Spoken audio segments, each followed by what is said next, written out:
les espions, bienvenue sur la petite chronique de Spyro le Dragon. Aujourd'hui on teste un petit objet tout simple, la vidéo va être relativement rapide je pense, mais promis la prochaine fois on va tester un truc assez balèze, je pense un smartphone. En attendant aujourd'hui ce qu'on teste c'est un chargeur USB de chez Kinku. Les mecs ont dû penser que je les avais oubliés parce que ça doit faire 3 mois que j'ai reçu ce truc là, mais non, je n'oublie personne et quand quelqu'un m'envoie un objet je le teste toujours.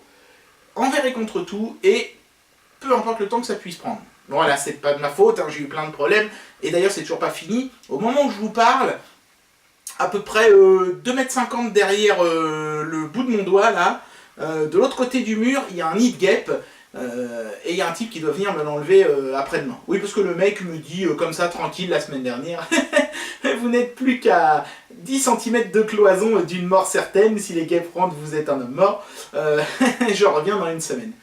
Yes, merci beaucoup. En attendant, tant que je suis encore vivant, on y va pour le test de ce chargeur USB de chez Kinku. C'est parti. Bien, alors, première bonne surprise avec ce chargeur de chez Kinku, c'est que même l'emballage de l'expéditeur est estampillé du logo du fabricant. Donc c'est un fabricant qui est plutôt fier de s'afficher. C'est bien, c'est plutôt bon signe. Ce truc-là m'a été envoyé via Amazon, je crois. Il y a encore l'étiquette de la douane dessus. Et je l'ai prédécoupé quelque part, voilà, pour pas galérer pendant 1 heure, parce qu'il y avait beaucoup de scotch, comme vous pouvez le constater. Et il a fallu donner un petit coup de cutter ici pour que je puisse au moins ouvrir ce côté-là. Voilà, donc à l'intérieur, il y a le chargeur. Bon, alors évidemment, moi, comme c'est un échantillon, j'ai pas de facture ni rien du tout. Donc voilà, le fameux chargeur USB de chez Kinku. Donc j'aime bien ce petit look façon danger, panneau haute tension avec le petit éclair au milieu. Je trouve que c'est assez bien vu parce que c'est exactement ce qu'est supposé faire ce truc là, hein. Fournir du courant. Alors évidemment ce sera pas de la haute tension, je vous rassure tout de suite. Donc 6U tout simplement parce qu'il y a 6 ports USB, hein, que l'on peut déjà entreapercevoir dans ce bel écrin façon un peu vitrine technologique. Tout en un, nous dit la boîte, on a un blueprint de l'engin, à peu près la même chose écrit de l'autre côté, et à l'arrière il y a un certain nombre d'informations. Donc c'est le modèle Infinite C6, du coup je sais pas trop pourquoi ils ont marqué 6U en gros ici. Allez savoir. Donc, multivoltage, hein, on peut le brancher sur du voltage US à 100 volts ou sur du voltage Europe à 240, enfin c'est les minimum maximum, hein, puisque normalement c'est 110, 220, 50 ou 60 Hz, ça c'est bien, et donc ça consommera 1 ampère, mine de rien. En output, on va avoir 5 volts, 8 ampères, au total, et 2,4 ampères par port, ce qui est suffisant pour charger même les tablettes les plus demandeuses, qui en général nécessitent à peu près 2,1, 2,2 ampères. Donc on a la taille, mais c'est en pouces, donc ça va pas nous donner grand chose. On a le poids, mais c'est en ounces, donc ça va pas nous donner grand chose non plus. C'est compatible avec iOS, Android, voyez, enfin de toute façon c'est compatible avec tout ce qui se recharge via USB, hein. Je vois pas bien pourquoi ils précisent ça, c'est un peu con. Le truc est intelligent, le truc prend en charge le fast charging, et le truc fait passer votre sécurité avant tout. Donc a priori, en utilisant ce truc-là, vous ne devriez pas brûler vif, ce qui est plutôt une bonne chose quand même, hein, en général. Ok, voilà, donc en fait, il y a des petites pastilles autocollantes qui scellent l'emballage, hein. J'ai enlevé celle du bas, voilà, donc je vais pouvoir l'ouvrir comme ça, hop, tac, c'est très joli, très propre. Donc ça se démoule comme un flambi, j'imagine. Voilà, donc ici il y a la boîte avec les petits accessoires, et ici il y a le chargeur en lui-même, et c'est tout. Il y a juste un petit carton creusé dans le haut qui cale, et l'antivol apparemment qui est caché là-haut. Voilà, pour ceux qui veulent le chourer, vous saurez où c'est maintenant.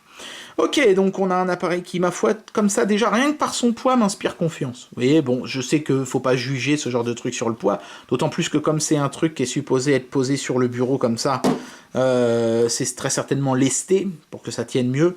Mais déjà, j'ai un sentiment de solidité, de belle qualité entre les mains. Mais on va revenir sur le chargeur dans un instant. Regardons d'abord le contenu de cette boîte mystérieuse aux couleurs de la haute tension. Donc, nous avons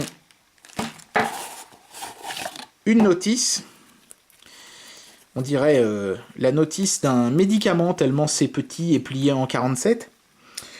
Tout là, c'est marqué en chinois, c'est pas terrible. De l'autre côté, c'est marqué en anglais, c'est beaucoup mieux. Ah, là, on a la taille en millimètres cette fois-ci. Voilà, donc ça c'est bien, voilà, comme ça vous pouvez la voir. Le poids, 200 grammes. Les couleurs, apparemment, c'est disponible en plein de couleurs.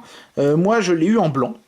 Je pense, mais on peut l'avoir en orange, en bleu, en rouge, en vert, voilà, donc si vous êtes si vous avez une déco à la Austin Powers chez vous, pas de panique, vous trouverez certainement la couleur qu'il vous faut.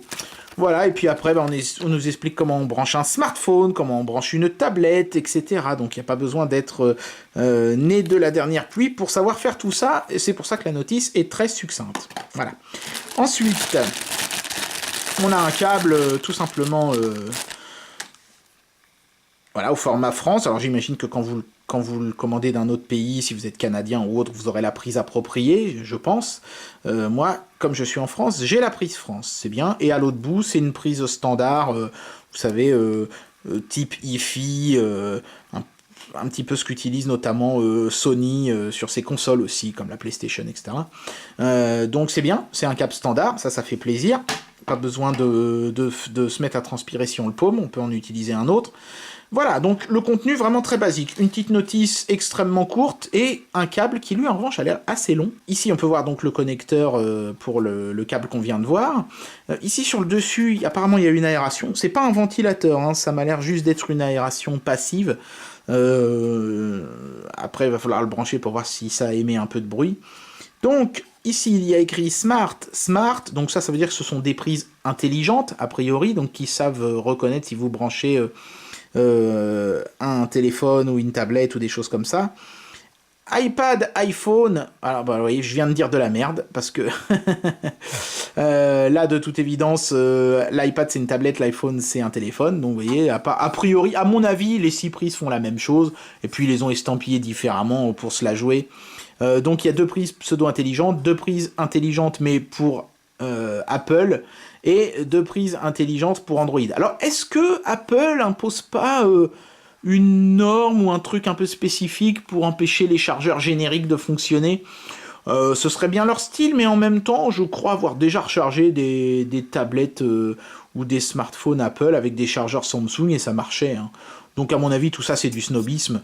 En fait, vous avez 6 prises, les 6 prises peuvent prendre en charge soit les tablettes, soit les smartphones, et puis c'est marre, quoi. Voilà, je vois pas pourquoi ils se sont pris la tête à les estampiller pour rien. Bon. Donc première chose à déterminer, qu'est-ce qui se passe quand je branche la prise secteur à l'arrière de l'appareil. Voilà, donc c'est bien, il n'y a pas d'étincelle ou de conneries comme ça. Et on a une LED bleue qui s'allume ici dans le bas, c'est plutôt chouette.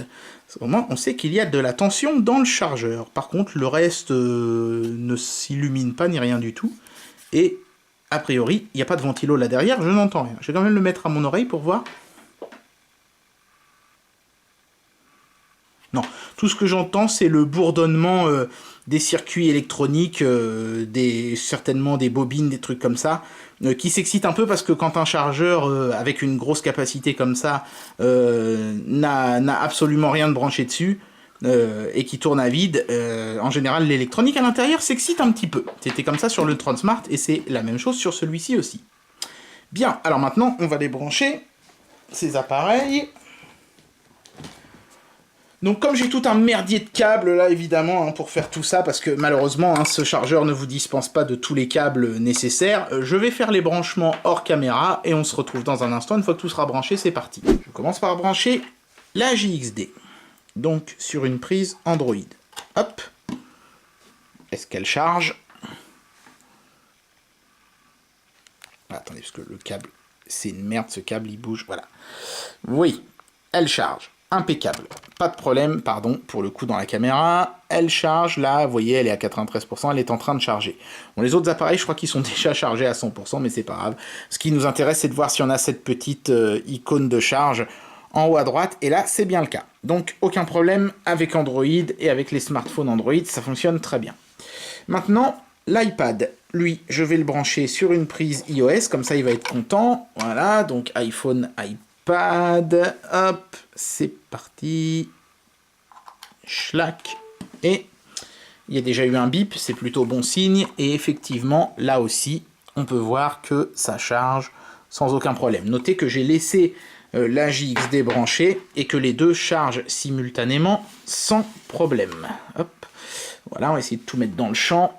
C'est bon, ça charge toujours là? Oui, non. Ah, ce chier ce câble, voilà. C'est mon gamin qui a marché dessus et depuis il a un petit peu de mal. Et ensuite, ici, la tablette sous Windows. Hop. Qu'est-ce que ça va nous dire? On va voir ça tout de suite. Donc elle, je la branche sur une prise Smart. Et il n'y a pas de bruitage, hein, je crois, dans Windows. Vas-y, fais pivoter l'écran. Ma grande, ouais, c'est dans le bas, chez Microsoft. Et est-ce qu'on a une icône de charge? Oui, vous pouvez voir ici, hein, la petite prise de courant typique de Windows, avec la petite animation de charge. C'est pas mal d'ailleurs, c'est visuel, j'aime bien, moi. Je trouve que Windows 10, à ce niveau-là, ils ont bien assuré. Bien, voilà, alors ce sera un petit peu le test ultime de ce chargeur, hein, parce que bon, après, ça reste un chargeur, il n'y a pas énormément de choses à dire sur un chargeur. Hein. Est-ce que les prises iOS sont réelles ou est-ce que c'est du bidon? Voilà. Donc, ici, j'ai pas changé le branchement depuis tout à l'heure, donc forcément, on a toujours la prise, le petit éclair, comme quoi le truc est bien branché et que la prise est en train de fournir du jus et recharge l'engin. Maintenant, je vais débrancher et je vais utiliser une prise Smart. Résultat des courses. Ça charge toujours. Et maintenant, je vais faire quelque chose qui va peut-être déclencher la fin du monde. Je suis désolé, mais je n'ai pas le choix. Le test doit continuer. The show must go on. Je vais brancher un appareil iOS sur une prise Android.